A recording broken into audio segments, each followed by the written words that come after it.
to a special news broadcast on the topic of floods. We have been working alongside with the Alpha Project to learn more on the effects and aftermaths of floods. We now go to our on-field reporters, Anna and Jess. Hello, thank you Macaulay and Adam. I'm Jess and this is Anna. We're in Penrith today interviewing the members of the general public. What do you know of the risks of flooding? Heavy rain causes floods, especially in the Lake District, in the mountains, so it runs off fast. What are your experiences of flooding? None. I live very high, there's no problems with flooding at all. What do you know of the risks of flooding? Rains a lot, somewhere like Ullswater, the Emont will quickly come up. And where we live, we haven't been able to get insurance for flooding because one of the houses further down in the dip flooded, and our postcode now is blighted by one house that flooded many, many years ago. So we now can't get insurance. Do you think there will be more flooding in the future? Yes. I think it's just something that we have to be aware of now, and where houses are built is quite important. We're not building On low ground. on the road areas. What do you know on the risks of flooding? Not much. It gets wet. Do you have any experiences with flooding? I don't know. From what we've seen today, the general public do not have a very wide understanding of flooding. Back to the studio. It seems that not many people actually know the risks of flooding, and that is very worrying. As we can see by this public conclusion, the knowledge of flooding in Penrith is very limited. Mike Harper from the Environmental Agency has first-hand knowledge of how the actual risks and the project in place to prevent further flooding. Hi, we're here at Thacker Beck with Mike Harper. So, what are you doing? Right, we're currently stood at Thacker Beck, at the top end of the Thacker Beck flood alleviation scheme, and in this area behind us we've created a flood storage reservoir which will help reduce the risk of flooding to the residents of Penrith.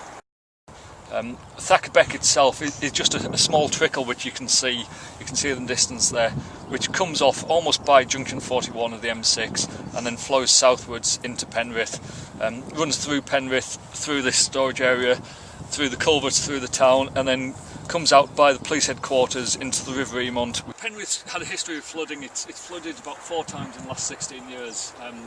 In 2005 there were 35 properties which flooded. So as part of the scheme we've increased the size of some of the culverts, the underground watercourses in town, and then we've built this flood storage reservoir which will limit how much water enters the town and how much water can cause the flooding through the town.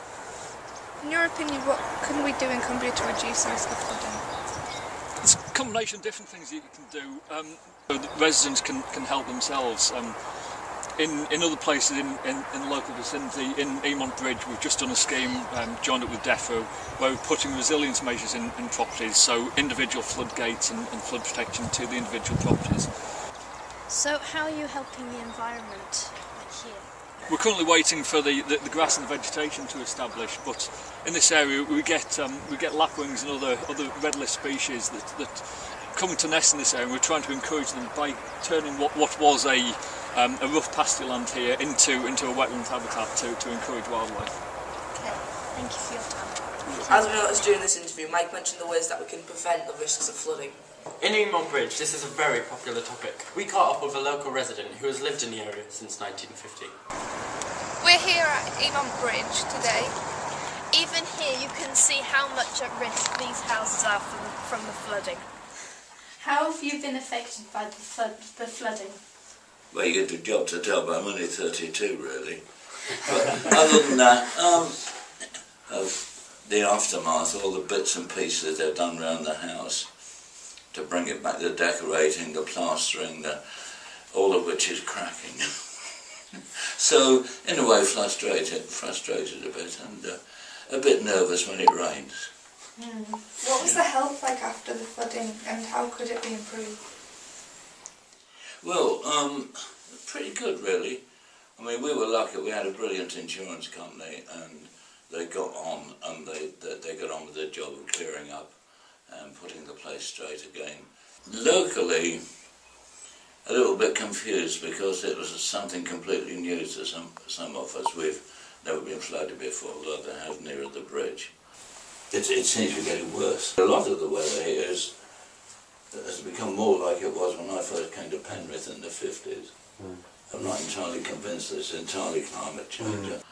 But as a result, what's happened is they've formed the local flood group, and this has sort of got people together and started thinking about how can we help each other as well as ourselves. And of course the sort of things that come out of it, these floodgates which these chaps are still putting up. We've got pumps now in here to pump the water out, so as it comes in I can pump it out. So it took me back to the war a bit, where it actually in fact brought people together, and people started being actually not just neighbourly but really sort of supportive of each other. So it's, you know, it's an ill wind that doesn't blow some sort of good, isn't it? As we heard, climate change has been mentioned, but is it the actual cause of flooding? We are now going to talk to Professor Stuart Lane, who carries out research on flooding. Hello, we talked to Bernard earlier today, and he said that climate change hasn't really affected flooding much. In your opinion, does climate change affect flooding? One of the problems in this part of the world is that we're in a natural flood-producing part of northwest Europe. We're right on the track of the jet stream. We will always have flooding here. Now, historically, there's always been flooding here. You go back to the 19th century, there were very, very large floods. Now, the problem here is that some of the floods that we can get are exceptionally large. They're also clustered in time, so we've had periods with fewer floods and periods with more floods. Now, during those periods of fewer floods, there has been expansion and building onto floodplain. So places like Carlisle, parts of Penrith, have housing, shops, businesses where they probably shouldn't be. Thank you, Professor Lane, for answering those questions. After meeting Bernard, we are now aware of the actual effects of flooding, and after meeting Mike Harper at Thacker we can see what needs to be done to prevent it, even though there's still much more to go. Very much like the general public, us on this very team didn't know much about flooding, and since doing this it has opened our eyes to some of the possibilities. Thank you for watching. Good night.